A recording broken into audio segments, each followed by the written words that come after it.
মানুষ বলে কিছু পুরনো বস্তুর সাথে আটকে থাকে অভিশাপ। পরেশও বিশ্বাস করেনি যতক্ষণ না ওই তালপাতার পুঁথিটা তাকে টেনে নিয়ে গেল মৃত্যুপুরীতে। অন্ধকার দালানে মৃত পিসিমার বিভৎস রূপ আর তান্ত্রিকের সেই পৈশাচিক লড়াই। পুঁথিটা কি মুক্তি দেবে, নাকি পরেশের রক্তে লেখা হবে নতুন ইতিহাস?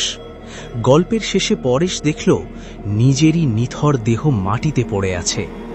পুরো হাড়হীন করা গল্প রক্ত পিশাচের পুঁথি শুনতে এখনই আমাদের চ্যানেলে আসুন।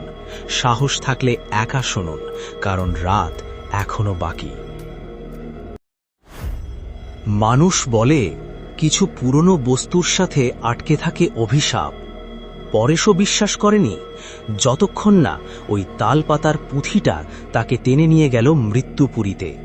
অন্ধকার দালানে মৃত পিসিমার বিভৎস রূপ আর তান্ত্রিকের সেই পৈশাচিক লড়াই। পুঁথিটা কি মুক্তি দেবে, নাকি পরেশের রক্তে লেখা হবে নতুন ইতিহাস? গল্পের শেষে পরেশ দেখল নিজেরই নিথর দেহ মাটিতে পড়ে আছে। পুরো হাড়হীন করা গল্প রক্ত পিশাচের পুঁথি শুনতে এখনই আমাদের চ্যানেলে আসুন। সাহস থাকলে একা শুনুন, কারণ রাত এখনো বাকি।